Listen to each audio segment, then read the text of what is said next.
So hello everyone, मैं मित बालाजी स्वागत करता हूं आपके अपने चैनल पर। तो आज हम एसएससी जीडी 16 अगस्त 2026 का आरडब्ल्यू का मैथ का मॉक टेस्ट का सॉल्यूशन करने वाले हैं, ठीक है। और इससे पहले मैं कंटिन्यू संडे को मॉक सॉल्व करवाता हूं और मैं आपको दिखा दूं कि टेक्स्ट बुक पे जो भी मॉक है या फिर टेक्स्ट बुक का मान लो या फिर प्रीवियस ईयर के जो भी क्वेश्चन अभी 2026 में एग्जाम हुआ था उसके मैथ का सोल्यूशन मैं आपको यूट्यूब पे करवा रहा हूँ, ठीक है ना। अभी तो रेगुलर आप क्लास देख रहे हो आ रही है, लेकिन अभी 10 दिन तक आपकी क्लास नहीं आएगी। 26 तारीख के बाद आपको फिर से प्रीवियस ईयर के जो क्वेश्चन है वो मैं सोल्व करवाने लग जाऊँगा। अभी तक मैंने 3 क्लास डाली है, जाके देख लेना और अभी से प्रीवियस ईयर के क्वेश्चन लगाना शुरू कर दो, ठीक है। अभी चलो अभी इसको स्टार्ट कर लेते हैं। देखो, आराम से बेसिक से बिल्कुल समझाते हुए चलते हैं, है ना। तो ऐसा हो नहीं सकता, अगर आपने पढ़ा है, रिवीजन किया हुआ है, तो आपको क्वेश्चन कोई समझ में नहीं आए, ठीक है ना। इसको हम सेक्शन सबमिट कर लेते हैं, ठीक है। अब ये मैथ का पोर्शन आ चुका है, अब मैथ का हम सोल्व करेंगे यहाँ से। पहला क्वेश्चन देखो क्या बोला गया। बोला है कि ए किसी काम को 20 दिन में पूरा कर सकता 20 दिनों में, और बी है वो किसी कार्य को 30 दिनों में पूरा कर सकता है। यदि वे एकांतर दिनों में कार्य करते हैं और ए पहले दिन कार्य शुरू करता है तो कार्य कितने दिन में पूरा होगा। बहुत ही आसान है। देखो क्वेश्चन नंबर 1, ये व्यक्ति है, ये किसी काम को कितने दिन में पूरा कर सकता है, बोला कि 20 दिन में, ठीक है। और एक व्यक्ति है बी, ये किसी काम को कितने दिन में पूरा कर सकता है, 30 दिन में। पहले हम क्या करते हैं, लेते हैं इनका एलसीएम, क्योंकि हमें इनकी चाहिए एफिशिएंसी। तो एलसीएम आ जाएगा 30 दूनी 60, ठीक है ना। तो 60 इसका एलसीएम आ जाएगा, ठीक है। तो इनकी एफिशिएंसी कितनी आ जाएगी, ए की निकालेंगे तो 20 का भाग देंगे 60 में, तो 20 या 60, और बी की निकालेंगे तो 30 दूनी 60। ये इनकी क्या आ चुकी है, एफिशिएंसी आ चुकी है। बोला कि एकांतर का मतलब क्या होता है कि एक दिन ए काम करेगा, अगले दिन बी काम करेगा, मतलब एक दिन छोड़कर एक दिन, ये होता है इसका मतलब। तो भाई जैसे कि मान लो पहले ए आएगा, इसने बोला कि पहले ए शुरुआत करता है, तो पहले ए आएगा 3 काम करके जाएगा, फिर आएगा बी, वो कितना काम करके जाएगा, 2 काम करके जाएगा। समझ में आया। इस तरीके से इनका काम चलता रहेगा, समझे। तो देखो ए पहले दिन आया, फिर बी आया, तो एक दिन यहाँ पे लगा, एक दिन यहाँ पे लगा, कितना दिन लगाया, 2 दिन। और 2 दिन में टोटल कितना काम हो चुका है, 3 तो 5 काम हुआ है। कितना काम हुआ है भाई, 5 काम हुआ है। हमको कितना चाहिए, 60। तो 60 काम करवाने के लिए क्या करेंगे, देखो ये टोटल कितना है, 5 है। हमें काम टोटल ये काम है ना, और अभी काम ये 2 दिन में कितना करते हैं, 5 करते हैं। तो मुझे 60 तक पहुंचना है, तो किससे गुना कर दूं, 12 से गुना कर दूं। जैसे मैं इसको 12 से गुना करूँगा तो 12 पंजों कितना हो जाएगा, 60। तो ये क्या चुका है, ये टोटल 60 काम हो चुका है। इधर भी 60, इधर हमें 60 तो काम करवाना था, तो 60 काम कितने दिन में हो गया। यहाँ से 12 से गुना किया है ना आपने, तो इधर भी 12 से ही गुना करना पड़ेगा। तो 12 दूनी कितना हो जाएगा, 24 दिन। तो 24 दिन में वो टोटल काम हो चुका है। ऑप्शन आपका सी करेक्ट आंसर। बोलोगे कि भैया ये 12 का कैसे पता चलेगा। देखो टोटल काम कितना था, 60 था ना, तो यहाँ पे 60 लिख लो। और ये कितना काम करें, 3 और 2 5, मतलब 2 दिन में कितना काम करें, 5। जब 5 का भाग लगाओगे तो कितना आएगा, 12 आएगा। तो यहाँ से आप ऐसे भी समझ सकते हो, अगर मैं यहाँ से 12 से गुना कर दूँ, इसके आसपास पहुँचना है। कभी कभी क्या होगा कि या तो 60 से ऊपर जाएगा या 60 से कम रह जाएगा। तो 60 से ऊपर तो जाना नहीं है, चाहिए 60 से कम रह जाए, फिर एक एक को काम करवाएंगे। आप ये क्लास में सीखोगे, अगर यहाँ पे सीखा होगा, ठीक है ना। अभी इस क्वेश्चन में तो इतना ही था। क्वेश्चन नंबर नेक्स्ट देखते हैं। बोला गया यदि किसी मूलधन पर 8 वर्ष का साधन ब्याज मूलधन के 40% के बराबर है, तो समान दर पर कितने वर्ष में प्राप्त ब्याज मूलधन के बराबर होगा। बेसिक से समझाता हूँ इसको भी। क्वेश्चन नंबर 2 देखो। देखो बोला किसी मूलधन पर, मुझे नहीं पता मूलधन, हमको मानना होगा। मूलधन मैंने मान लिया कि 100 है, ठीक है ना। मूलधन पर 8 वर्ष का जो साधारण ब्याज है ना, वो मूलधन के, देखो टाइम दे दिया इसने, टाइम कितना, 8 साल, ठीक है। बोला साधारण ब्याज मूलधन के 40% के बराबर है। तो साधारण ब्याज मतलब एसआई, सिंपल इंटरेस्ट, जो मूलधन है ना, हमें कितना माना, 100, इसके 40% के बराबर है। तो भाई 100 का 40% डायरेक्ट निकालते हैं, 40 ही बनेगा। समझ में आया। यहाँ से हम क्या, ये क्यों लिखा हमने, यहाँ से हम क्या निकाल सकते हैं, यहाँ से हम रेट निकाल सकते हैं। तो यहाँ पे रेट निकालेंगे। आपको फॉर्मूला सभी को पता होगा कि एसआई बराबर, मतलब कि सिंपल इंटरेस्ट बराबर क्या होता है, PRT/100, समझे। तो यहाँ पे देखो एसआई की वैल्यू कितनी है, यहाँ पे देखो साधारण ब्याज कितना है, 40। जहाँ पे जिसकी वैल्यू की जरूरत है वहाँ पे रखते चलेंगे। पी का मान देखो, यहाँ पे प्रिंसिपल कितना है, 100 है। आर हमें पता है निकालनी है। टी देखो टाइम कितना है, 8 दे रखा है बिल्कुल, और बटा क्या हो जाएगा, 100 हो जाएगा। यहाँ तक किसी को कोई समस्या नहीं होगी। 100 से ये 100 खत्म, 8 से काटेंगे तो कितनी बार, 5 बार। तो आर का मान इधर कितना आ चुका है, 5%। 5% कैसे भी लिख लो वो तो ना, भैया आर इधर लिखती है, ये समझाने के लिए सिर्फ लिखा है। अब क्वेश्चन यहाँ से अगला सवाल बन जाता है। बोला है कि समान दर पर कितने वर्ष में ब्याज है ना, वो मूलधन के बराबर हो जाएगा, ठीक है। इसको भी समझो, मतलब कि क्या बोला है कि हमारे पास प्रिंसिपल कितना है, 100 रुपये, ठीक है ना, मान लिया, क्योंकि पहले भी 100 ही था ना। अब बोला है कि समान दर पर, यहाँ पे आर का मान कितना होगा, समान दर, 5% पहले लगेगी तो 5% अभी लगेगी, ठीक है। कितने वर्ष में ब्याज है ना, ब्याज मतलब कि साधारण ब्याज, तो ऐसा ही है ना, ऐसा ही मूलधन के बराबर। अगर प्रिंसिपल 100 है तो यहाँ पे जो साधारण ब्याज है वो भी 100 जाना चाहिए। तो कितना टाइम लगेगा, हमसे टाइम पूछा है, क्या पूछा है, टाइम पूछा है। तो वही फिर से वो फॉर्मूला लिख दूँ, देखो वो ऊपर लिख रखा है, मैं फिर से नहीं लिखूंगा। देखो एसआई बराबर क्या होता है, PRT/100 होता है। ये फॉर्मूला मैं फिर से यहाँ पे इसमें यूज़ में लूँगा। देखो एस आई का मान यहाँ पे कितना है 100 है, तो मैं 100 लिखूँगा बराबर। अब चाहिए पी की वैल्यू कितनी है प्रिंसिपल 100 है, इंटू आर चाहिए, आर कितना है भाई 5 है, इंटू टी का मान तो मैं निकालना है तो बट टी लिख देंगे ऐसे के, और बटे में क्या है 100 है, तो 100 तो यहीं पे ऐसे कैसे रह जाएगा, समझ में आया। अब बस क्या करना है, देखो ये 100 से ये 100 खत्म हो गया, या फिर नीचे वाला काट लो, और 5 से काटेंगे तो कितना बचा जाएगा 20, ये 20 उधर जाके गुना होगा तो 20 बराबर टी, मतलब कि टी की वैल्यू कितनी आ जाएगी 20 साल। तो ऑप्शन आपका कहाँ है, सी करेक्ट आंसर होगा। ठीक है, उम्मीद है समझ में आया होगा। अगला सवाल देखते हैं, बहुत ही आराम से समझाता हुआ चल रहा हूँ। क्वेश्चन नंबर 3, एक बेईमान दुकानदार अपने सामान को क्रय मूल्य पर बेचने का दावा करता है, हालांकि वह एक ऐसे बाट का उपयोग करता है जिसका वजन वास्तव में उस पर लिखे वजन से 20% कम है, तो उसका लाभ प्रतिशत आपसे पूछा है। अब मैंने बेईमान दुकानदार में डिसहोनेस्ट जो शॉपकीपर है, इसकी मैंने क्लास करवा रखी है, 20-25 मिनट की क्लास है और सारे टाइप कवर करवा रखे हैं। तो डिसहोनेस्ट मतलब कि शॉपकीपर लिख लेना भाई अमित बालासिया, तो आपको क्लास मिल जाएगी, है ना। बाकी मैं इसमें भी समझा दूँ, देखो इधर तो लिखेंगे सीपी मतलब कि क्रय मूल्य, और इधर लिखेंगे एसपी। देखो जब भी कोई वस्तु खरीद के किसी प्रॉफिट पर बेची जाती है ना, जैसे तो 100 से 120 जाती है, ठीक है ना। और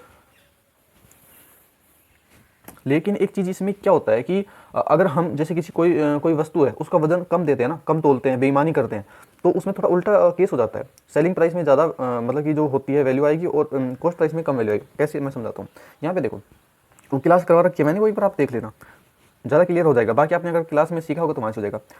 वजन है ना 20% क्या होता है, कम तोलता है। कितना कम तोलता है, तो सेलिंग प्राइस इधर में क्या लिखेंगे, मैं लिखूंगा 100। दुकानदार बोल रहा है कि मैं तेरे को पूरा 100% मतलब कि पूरा का पूरा जो सामान है ना, जैसे जिस पे अगर 5 किलो लिखा हुआ है तो मैं तेरे को पूरा 5 किलो ही दे रहा हूँ, तो ये सेलिंग प्राइस, इधर सेलिंग प्राइस में लिखेंगे। लेकिन 20% क्या तोल रहा है, कम तोल रहा है, तो 100 का 20% कम, तो कितना हो जाएगा 80। ठीक है ना, 80 मतलब कि उस पर 80 यूनिट सामान दे रहा है, कितना 100 बताकर।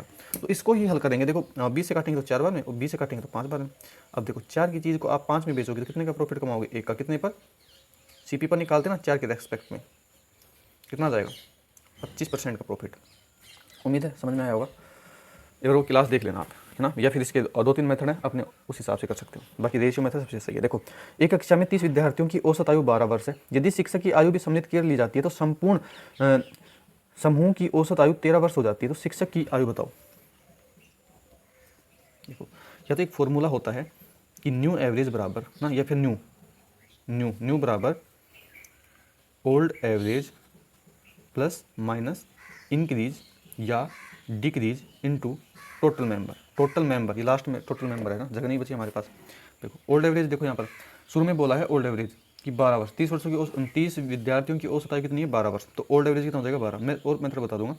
अब यहाँ पे देखो 12 से जो औसत है ना वो बढ़ा है घटा है। देखो 12 से 13 हो चुका है, बढ़ा है तो बढ़ा है ना, तो प्लस आएगा, घटता तो माइनस आता। तो कितना बढ़ा है, 1 बढ़ा है, तो +1 इंटू टोटल मेंबर। देखो शुरू में कितने थे, 30 विद्यार्थी थे, लेकिन अब शिक्षक आ गया ना, तो कितने टोटल हो गए, 30 + 1 31 हो गए। 30 से कम 30, 30 + 12 कितना हो जाएगा 43 वर्ष का क्या है वो शिक्षक है। ऑप्शन आपका C correct answer, D correct answer होगा। ठीक है ना। बाकी आप और भी मेथड से कर सकते हो। देखो जो बेसिक से पता है कैसे करेंगे, कुछ बच्चे कुछ मेरे भाई 30 विद्यार्थी, इनकी औसत आयु कितनी है, ये मेथड नंबर 2 बताता हूँ। कितनी औसत है 12 है, तो टोटल निकालेंगे तो 30 से गुना करेंगे। ठीक है, तो 12 3 36 ऐसे करेंगे। फिर कितने हो गए, देखो शिक्षक आ गए तो कितने हो गए 31 हो गए। अब औसत कितनी होगी 13 वर्ष हो गई, तो 13 × 31, 13 एकम 13, 13 3 40, 40 2 42। ठीक है ना। अब इसमें से घटाओगे 13 एकम 13, ठीक है 3, और 13 39, 40 41 42। ठीक है, तो यहाँ पे 360 घटाओगे। देखो अब 360 घटाओगे तो वही आएगा 43। ठीक है, तो उम्मीद है ऐसे समझ। बाकी ऐसे करना है आपको, या फिर ऐसे सोचो कि 30 विद्यार्थी हैं, 12 वर्ष थे और 13 हो गई, तो एक बढ़ी गई। मतलब कि जो शिक्षक है वो सभी की एक औसत आयु तो लेके आया होगा 12, तो और खुद की भी प्लस में कितनी लेके आया होगा, खुद की प्लस में 31 लेके आया होगा ना, क्योंकि 30 विद्यार्थी, देखो 30 विद्यार्थियों पे एक बढ़ेगा, तो मतलब कि एक तो उनकी खुद की लेके 30 लेगा, खुद की लेके आएगा 31 हो जाएगा, प्लस में 12 और लेके आएगा। वो आप कैसे भी समझ लेना। ठीक है ना। बाकी वैसे आप समझ में नहीं आएगा आपको। तो अगला क्वेश्चन देखिए, क्वेश्चन नंबर 5। क्लास लंबी नहीं हो जाएगी शायद,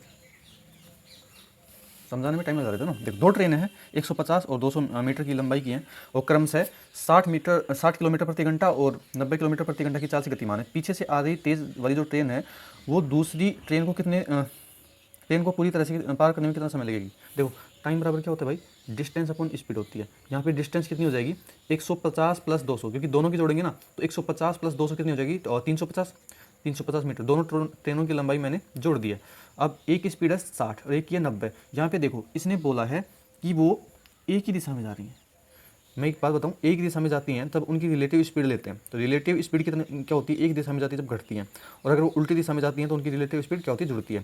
तो ये एक दिशा में जा रही हैं तो 60 और 90 इनका डिफरेंस कितना हो जाएगा, 30 का हो जाएगा। ये क्या किलोमीटर प्रति घंटा में है, तो इसको मीटर पर सेकंड में बदलेंगे, क्योंकि ऊपर मीटर में है ना, तो 5/18 बटे का 18 कहाँ पर चला जाएगा, ऊपर चला जाएगा।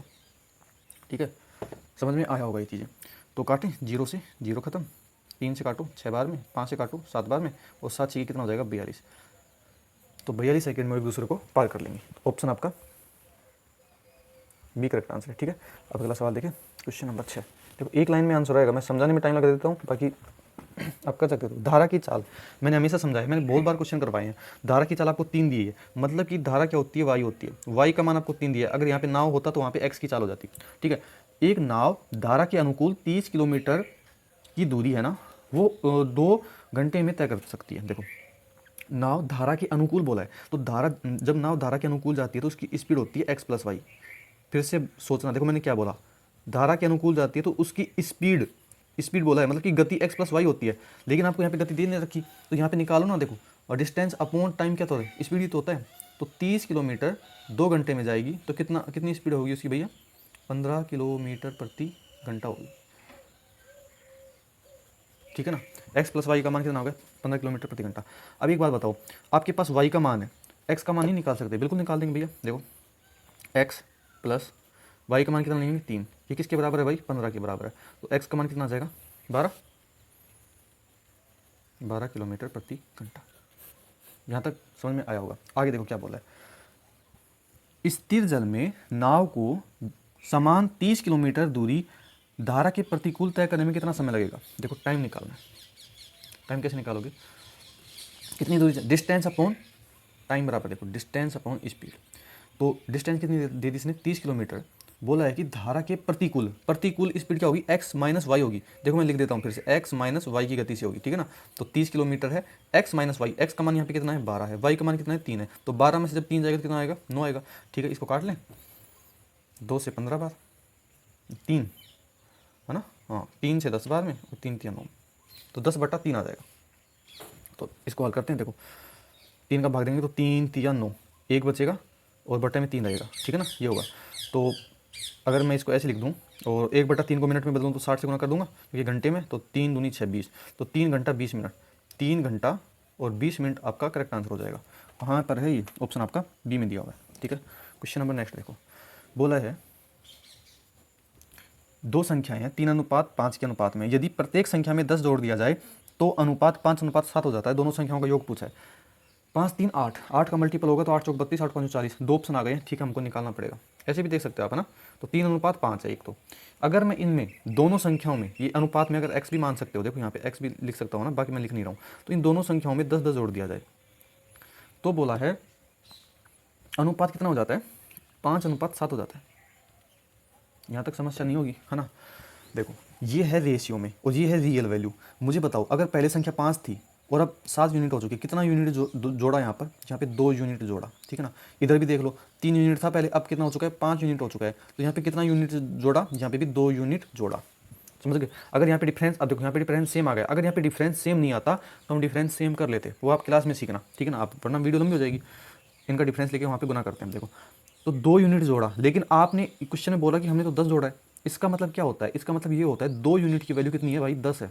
तो एक यूनिट की कितनी वैल्यू हो जाएगी, 5 हो जाएगी। ठीक है, आपके पास शुरू में संख्या क्या थी, 5 और 3 थी, तो 5 3 8, देखो ये कितना हो गया, यूनिट हो गया। ठीक है ना, तो एक यूनिट की वैल्यू 5 है, तो 8 यूनिट की वैल्यू कितनी हो जाएगी, 8 × 5 हो जाएगी ना, तो 8 5 40, तो 40 आपका करेक्ट आंसर हो जाएगा। कौन सा है, ऑप्शन आपका सी में दिया हुआ है। उम्मीद है समझ में आया होगा। ठीक है, बाकी 2-3 मेथड हैं इसके, फिर नहीं जाना वहाँ पर, है ना, क्लास में सीखना, क्योंकि सर बता देंगे आपको जहाँ पे पढ़ा होगा। क्वेश्चन नंबर 8, बाकी वैसे आपको आता भी होगा। वह सबसे छोटी संख्या ज्ञात करनी है जिसे 15 20 और 25 से विभाजित की जाए तो 8 से सफल बचे। तो देखो मुझे दिखते ही आंसर आ गया इसमें, तो 15 से और 20 से और 25 से पूरी विभाजित बड़ी संख्या देखो है ना, मगर अगर इससे विभाजित करें तो 8 शेषफल बचे, ठीक है ना। अगर मैं, आप क्या करो, ऑप्शन पे जाओ, सब में पहले 8 8 घटा लो, 8 घटाने के बाद वो 15 20 25 से पूरी विभाजित हो जानी चाहिए, ठीक है ना। तो इसमें से अगर मैं 8 घटाऊँ तो कितना, देखो अगर मैं 25 से भाग दूंगा ना तो वो 25 से विभाजित होनी चाहिए, मतलब कि कम से कम 5 से विभाजित होनी चाहिए, ये फैक्ट है ना ये चीज़, ठीक है। अगर मैं इसमें 8 घटाऊँ तो कितना बचेगा, कितना बचेगा भाई, 292। क्या ये 25 से विभाजित होगी, नहीं होगी। अगर मैं इसमें 308 में से 8 घटा दूँ तो कितनी कितनी बन जाएगी, 300 बन जाएगी। अब देखो ये 300 है ना, ये 15 से विभाजित होगी क्योंकि 15 दूनी 30, 20 से विभाजित होगी और 25 से विभाजित होगी। तो आपका करेक्ट आंसर कौन सा हो जाएगा, ऑप्शन आपका बी करेक्ट आंसर, क्योंकि इसमें 308 घटाया और इसमें 15 20 25 का पूरा पूरा भाग जा रहा है, ठीक है ना। फिर वापस इस 308, अगर 308 ही संख्या रहेगी तो फिर इसमें 8 शेषफल बचेगा ना, समझ में आया। बाकी इसमें पता क्या करना था, 15 20 और 25 का एलसीएम लेना था, तो 15 20 25 का एलसीएम क्या आएगा, 300 आ जाएगा, आ गया। अब उसमें 8 जोड़ दो क्योंकि फिर 8 शेषफल तभी बचेगा। दोनों तरीके मैंने आपको बता दी। क्वेश्चन नंबर 9, एक लंबवर्ती है, बेलन है, उसकी त्रिज्या दे दी है और ऊंचाई दे दी है, आयतन पूछ लिया, बहुत सारा सवाल है। क्वेश्चन नंबर 9 देखो, मैंने फॉर्मूला करवा रखे हैं मेंसुरेशन के, है ना, पूरी क्लास करवा रखी है, जाके देख लेना। लंबवर्तीय बेलन है, इसका आयतन पूछा है तो वॉल्यूम, तो बेलन का आयतन का फॉर्मूला क्या होता है भाई, पाई आर स्क्वायर एच होता है, ठीक है। मैं यहाँ पे साइड में लिख दूँ, आपको दिया क्या है, आर, त्रिज्या दे दी आपको 7 और हाइट दे दी आपको 10, समझे। बस इसमें मान रखना, तो वॉल्यूम बराबर पाई का मान कितना होता है 22/7, ठीक है, 22/7, आर स्क्वायर मतलब कि आर का स्क्वायर, तो 7 × 7 इंटू एच का मान कितना है भाई 10 है, हल कर लो, 7 से 7 खत्म, तो 22 7 154 और 154 इंटू 10 1540। ऑप्शन आपका बी करेक्ट आंसर होगा। क्वेश्चन नंबर नेक्स्ट, देखो, चीनी के मूल्य में 25% की वृद्धि होती है, इसकी खपत में कितने प्रतिशत की कमी कर दी जाए कि इस पर होने वाले व्यय में कोई वृद्धि न हो, ठीक है ना, मतलब कि व्यय समान रहे। बिल्कुल, एक चीज़ ये ध्यान रखना, यहाँ पे क्या है मूल्य, तो ऊपर आता है प्राइस बोल लो या मूल्य बोल लो, ठीक है ना। इसके जस्ट नीचे क्या आएगा, खपत। जब हम मूल्य को खपत से गुना करते हैं तो ध्यान रखना हमको क्या मिलता है, व्यय मिलता है या खर्चा मिलता है, ये ध्यान रखना, ठीक है। अब देखो, शुरू में क्या बोला कि 25% की वृद्धि की जाती है मूल्य में, तो 25% की फ्रैक्शन वैल्यू कितनी होती है, 1/4। अगर पहले मूल्य 4 था तो अब वृद्धि की जा रही है ना, तो कितना हो जाएगा 1/4, मतलब 1 बढ़कर कितना हो जाएगा 5 हो जाएगा। लास्ट में देखो आपको क्या बोला है कि उनका व्यय है ना समान रहना चाहिए, मतलब कि अगर पहले व्यय 1 था या 1 खर्चा था तो अभी भी 1 ही रहना चाहिए। अब ये देखो, इनका मतलब कि इनका रेशियो समान होना चाहिए, इसका मतलब ये है। अब आगे ये समझना है इसमें क्या होता है, देखो इस 5 को तो इधर लेके आओ और इस 4 को यहाँ पे लिख दो, या फिर बोल सकते हो कि जो अगर व्यय समान हो तो प्राइस जो मूल्य है ना, मूल्य उसका जो रेशियो होता है ना, उसका ही उल्टा खपत का रेशियो होता है ना, ये समझ सकते हो। अब देखो 5 चौक 20, अगर यहाँ पे 20 लिखोगे तो पहले खर्चा कितना था 20 था, इधर भी 5 चौक 20 करोगे तो 20, तो मतलब कि अगर अनुपात लोगे तो 1:1 आएगा, इसका मतलब ये था, समझे ना। अब बोला है कि व्यय में कितनी कमी की जानी चाहिए। देखो पहले अगर खपत 5 थी, अब कितनी कर दी हमने, 4 कर दी, मतलब कि 1 की कमी कर दी, कितने पर, 5 के रेस्पेक्ट में, गुना कर देंगे 100 से, तो कितना आ जाएगा 20%। तो 20% की हमको खपत में कमी करनी होगी, तो ऑप्शन आपका सी करेक्ट आंसर होगा, ठीक है। नेक्स्ट सवाल, 1 मिनट रुकना। बोला है एक पाइप किसी टंकी को 12 घंटे में भर सकता है, जबकि दूसरा पाइप उसे भरी हुई टंकी को 18 घंटे में खाली कर सकता है। यदि दोनों पाइप एक साथ खोल दिए जाएं तो खाली टंकी कितने घंटे में भरेगी, ठीक है।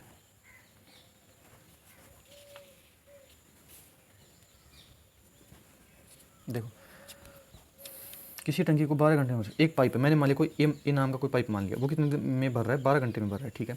मैंने दूसरा पाइप है वो जो खाली करने वाला है ना, वो मान लिया 18 घंटे में क्या कर रहा है, खाली कर रहा है। तो खाली कर रहा है तो हम यहाँ पे माइनस लगा देते हैं, जिससे हमको ये पता हो कि खाली करने वाला पाइप है।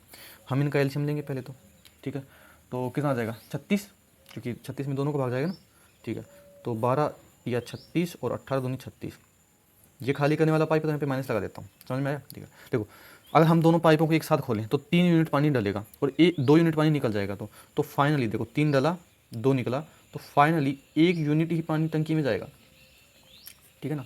अगर हम अब टाइम निकालना है दोनों का, मतलब कि अगर दोनों पाइप खुले हैं तो, ठीक है भाई, तो कितना यूनिट पानी, कितने यूनिट की टंकी है भाई, 36 यूनिट की टंकी है, और 1 यूनिट क्या है जाता है इसमें पानी जाता है, तो कितना टाइम लगा देगा ये, 36 घंटे लगा देगा, क्योंकि 1 घंटे में 1 यूनिट पानी जा रहा है तो 36 घंटे लगा देगा। तो ऑप्शन आपका क्या हो जाएगा, डी करेक्ट आंसर है, ठीक है। अब क्वेश्चन नंबर 12 देखो, एक दादा के पास 21,000 रुपये हैं, उन्होंने इसे अपने पोतों जो कि 15 वर्ष और 16 वर्ष के हैं के बीच इस प्रकार बांटा कि दोनों को 10% वार्षिक चक्रवृद्धि ब्याज दर पर निवेश करने के बाद जब ये 22 वर्ष के हो जाएं तब समान धनराशि प्राप्त हो। 15 वर्षीय पोते को शुरुआत में कितनी धनराशि दी गई थी। देखो ये क्वेश्चन ICSE में 2025 में बहुत ज़्यादा पूछा गया था, बहुत ज़्यादा। हर शिफ्ट में 2-2 क्वेश्चन थे इसके, समझ में आए।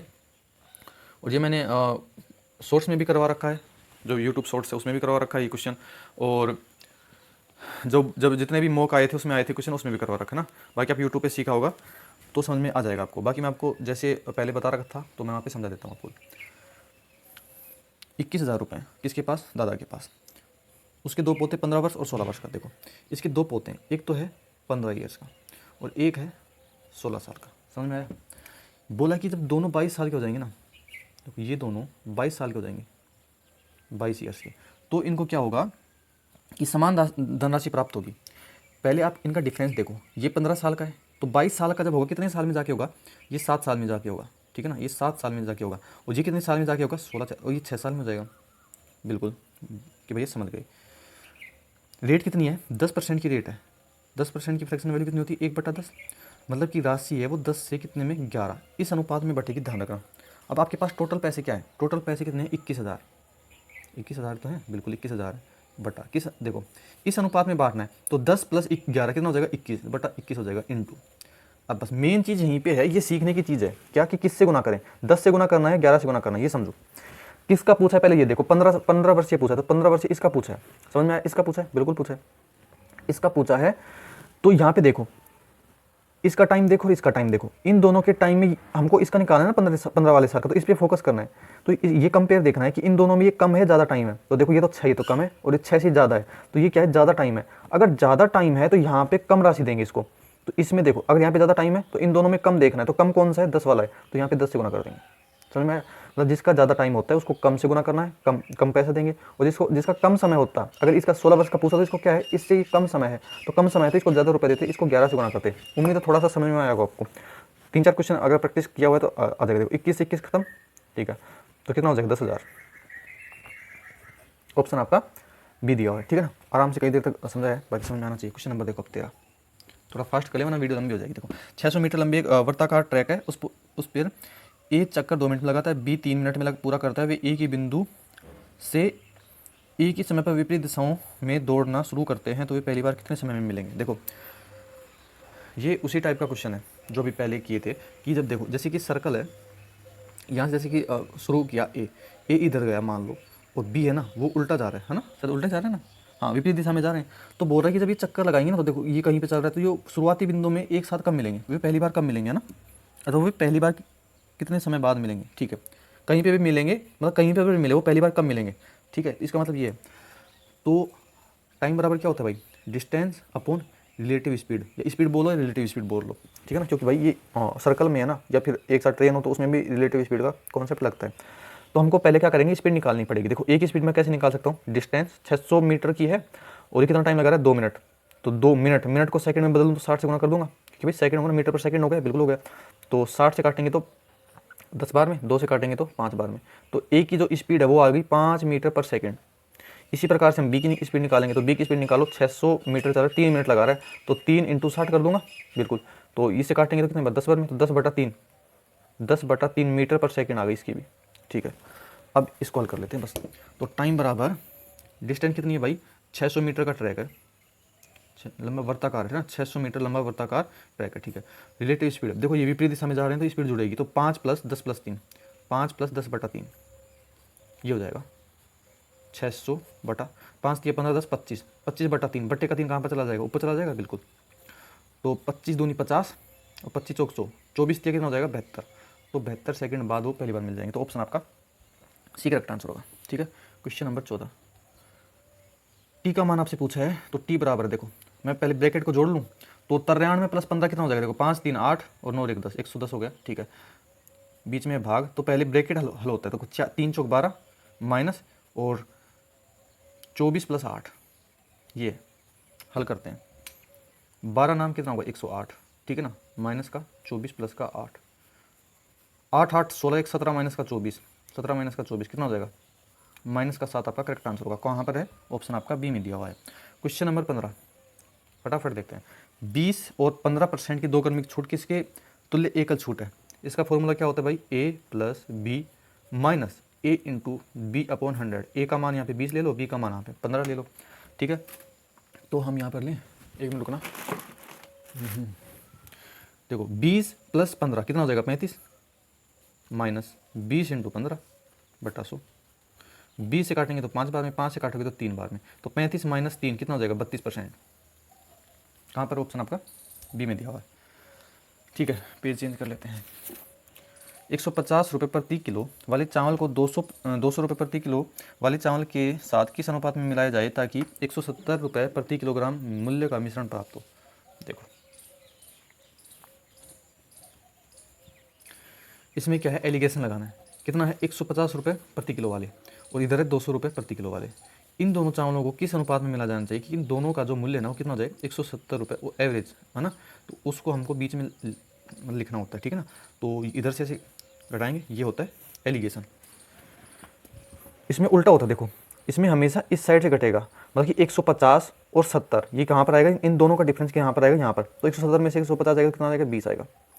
अब ये इधर से देखो 200 में से, मतलब बड़े में से छोटा करता है, तो 200 में से 170 जाएगा तो कितना बचेगा 30, ठीक है ना। ये एलिगेशन है, क्योंकि दोनों चावल थे, इनको हमने मिलाया तो इनकी रेट कितनी हो जाएगी 170 हो जाएगी दोनों की, है ना। तो इस अनुपात में तो देखो काटेंगे, 0 से 0 खत्म, तो 3:2 आपका करेक्ट आंसर होगा, जो कि ऑप्शन आपका 2 में 2 है, ठीक है ना। अब देखो ए में 20 सदस्य हैं जिनका प्रति सदस्य औसत व्यय 200 है, बी में 30 सदस्य हैं जिनका प्रति सदस्य औसत व्यय 150 है। दोनों सदस्यों को मिलाकर प्रति सदस्य औसत व्यय कितना होगा। देखो या तो 200 को 20 से गुना कर लो, फिर 150 को 30 से गुना कर लो, और 30 20 50 का भाग दे लो। नॉर्मल तो यही है ना। क्वेश्चन नंबर 17, बेसिक से करना चाहो बेसिक से कर लो, बाकी मैं वैसे बताऊँ आपको। देखिए ए हो गया, इधर इधर बी हो गया। ए का मतलब कि कितना व्यय है 200 व्यय है, बी का कितना व्यय है नीचे देखो 150 दिया हुआ है। ए में सदस्य कितने हैं 20 हैं, और बी में सदस्य कितने हैं भाई 30 हैं। इसमें भी आप एलिगेशन लगा सकते हो, ठीक है ना। ठीक है, हम नीचे वाले का मतलब कि इनका जो डेटा होता है ना जितने हैं इनका हम रेशियो ले सकते हैं। तो 0 से 0 खत्म हो चुका है। अब देखो इनको गुना करने होते हैं, ठीक है ना। तो 400 हो जाएगा बिल्कुल, प्लस इसको गुना करेंगे तो 450 हो जाएगा बिल्कुल। इन दोनों के योग का भाग देंगे, 3 2 कितना हो जाएगा 5 हो जाएगा। तो 850 बटा 5 कितना हो जाएगा 17 पंजू 85 होता है, 170 आपका करेक्ट आंसर हो जाएगा। बाकी ऐसे समझ में नहीं आया होगा आपको, तो मेथड नंबर 2 देखो कितना है 200 व्यय है और कितने सदस्य पर 20 पर, तो इंटू कर देंगे 20, ये बिल्कुल बेसिक है, ठीक है ना। प्लस कितना व्यय है बी में 150 का व्यय है, कितने टोटल हैं 30 हैं, ठीक है ना। अब भाग देंगे कितने का, 20 सदस्य यहाँ पर हैं 30 यहाँ पे, तो 30 प्लस 20 या फिर बोलो 20 थोड़ा ऊपर कर लेते हैं 20 प्लस 30, इसका हम भाग दे देंगे। ज़्यादा बड़ी कैलकुलेशन है नहीं, खुद सोल्व कर लेना, ठीक है ना। आपका 170 आंसर आ जाएगा, ऑप्शन ये हो जाएगा। अगला क्वेश्चन देखो, क्वेश्चन नंबर 18। एक व्यक्ति अपनी यात्रा का पहला आधा भाग 40 की स्पीड से और शेष आधा भाग 60 किलोमीटर प्रति घंटा की चाल से तय करता है। पूरी यात्रा के लिए उसकी औसत चाल आपको ज्ञात करनी है। तो क्वेश्चन नंबर 18 देखो, एक चीज़ मैं आपको यहाँ पे समझाऊँ क्या। वैसे तो एवरेज स्पीड का फॉर्मूला होता है total distance upon total time, सभी को पता है। और आपको ये भी पता होगा जब दूरी समान होती है तो एवरेज स्पीड का फॉर्मूला क्या होता है 2ab upon a plus B, ये तो होता है। अब बोलो भैया यहाँ पे दूरी समान है, बिल्कुल है। कैसे, देखो बोला कि पहला आधा भाग इस स्पीड से और शेष आधा भाग इस स्पीड से। अगर मैं आधा भाग कुछ भी मान लो ना, अगर यहाँ पे आधा भाग जैसे कि टोटल 100 किलोमीटर है तो यहाँ पे भी 50 चला होगा, आधा आगे भी 50 चला होगा, तो यहाँ पे हम डायरेक्ट वैल्यू रख देंगे। मतलब कि डिस्टेंस समान है, ये समझने की जरूरत थी आपको। तो 2 इंटू ए का मान ले लो 40 किलोमीटर, बी का मान ले लो 60 किलोमीटर, ए प्लस बी मतलब कि 60 प्लस 40 कितना हो जाएगा 100 हो जाएगा। 2 0 से खत्म, 6 चौका 24 दूनी 48 किलोमीटर प्रति घंटा। ऑप्शन आपका कौन सा है, बी सही हो जाएगा, ठीक है। क्वेश्चन नंबर 19 देखो, वह सबसे बड़ी संख्या ज्ञात करनी है जिससे 285 और 1249 को भाग देने पर शेषफल क्रम से 9 और 7 प्राप्त होते हो। सबसे बड़ी संख्या का मतलब क्या होता है हाईएस्ट कॉमन फैक्टर, मतलब कि आपको यहाँ पर एचसीएफ निकालना है और कुछ भी नहीं है। तो इसमें 9 शेषफल और 7 मतलब कि 285। आप क्या करो पहले 285 में बोला ना कि क्रम से 9 शेषफल बचे, इसमें 9 घटा दो, तो 9 घटाओगे तो कितना बचेगा आपके पास 276, ठीक है। और 1249 इसमें से आप 7 घटा लो तो कितना आ जाएगा 1242, बिल्कुल। अब इनका हमको क्या लेना है एचसीएफ लेना है। अब एचसीएफ लेने की विधि बहुत है, डिफरेंस ले लो, ठीक है ना, भाग दे लो, और क्या बताऊँ गुणनखंड से ले लो, कॉमन ले लो। तो मैं एक बार क्या करता हूँ कॉमन ले लेता हूँ, देखो 276 और 1242। इसमें मैं कॉमन ले लेता हूँ, तो मैं यहाँ पे देखूँ, देखो 2 का भाग तो दोनों में जा रहा है। एक बार 3 का और चेक लेते हो, 7 और 2 9 और 6 बिल्कुल, 4 2 6 और 2 1 3 बिल्कुल। तो दोनों में 3 का भाग जा रहा है, 2 का भाग जा रहा है, मतलब कि टोटल क्या ओवरऑल क्या है कि इसमें 6 का भाग जा रहा है। तो मैं 6 कॉमन ले लेता हूँ पहले। तो 6 चौका 24, मेरा अपना तरीका, आप अपना तरीके से ले सकते हो वैसे। तो 6 चौका 24, 3 और 6 छंगा 36 बिल्कुल, 6 दूनी 12 और 6 7 42। ठीक है, तो यहाँ पे 6 तो है, इसमें और क्या कॉमन आ सकता है, देखो 23 नाम 207 होता है, तो यहाँ पे 23 कॉमन आ सकता है। मैं यहाँ पे 23 अगर कॉमन ले लूँ तो देखो 23 दूनी 46 और 23 नाम 207। ठीक है, अब अंदर कुछ भी कॉमन नहीं आ रहा है, मतलब कि हमारा आपके पास जो भार प्राप्त हुआ है ना, भार, वो ही आपका क्या है, HCF है। तो 23 सी कितना होता है 138, तो आपका HCF क्या हो जाएगा 138। तो ये ही वो संख्या होगी जिससे आप भाग दोगे किसमें, 285 में और 1249 में। तो आपके पास 9 और 7 शेषफल प्राप्त होंगे। तो ऑप्शन आपका कहाँ पर है, D correct answer, C correct answer होगा। ठीक है ना, आप देखो पेज चेंज कर लेते हैं, है ना। एक त्रिभुज दिया हुआ है और बोला है कि इसकी भुजाएं दे दी गई हैं और क्षेत्रफल आपसे पूछा है। तो 9 12 15 इसका ट्रिपलेट होता है, समकोण त्रिभुज है, बिल्कुल है। तो देखो 6 9 6 की, देखो अभी मैं बताऊँ, क्वेश्चन नंबर 20 देखो। तो 54 आपका आंसर आ जाएगा ना, बिल्कुल। समकोण क्या है, ये त्रिभुज है। मैंने क्या कि माइंड में कैलकुलेशन कर रहा था ना, समकोण त्रिभुज है। समकोण कैसे हुआ मैं आपको बताऊं, क्योंकि ये ट्रिपलेट बन रहा है। देखो सबसे बड़ी भुजा तो कर्ण होती है, 15 लिख दो, फिर हो गया 9 और फिर क्या हो गया 12। 9 और 12 को आप कहीं पे भी लिख सकते हो।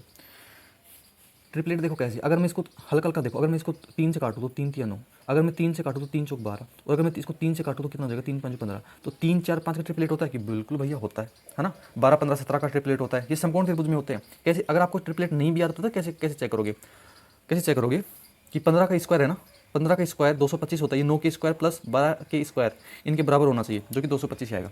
तो भाई समकोण त्रिभुज बन गया है। इसका एरिया निकालना है, बहुत ही आसान है। इसका फॉर्मूला क्या होता है, 1/2 आधार इंटू ऊंचाई, आधार इंटू ऊंचाई। ठीक है ना, तो 1/2 आधार कितना है 12 लिया हमने बेस, ठीक है, और हाइट कितनी है 9 है।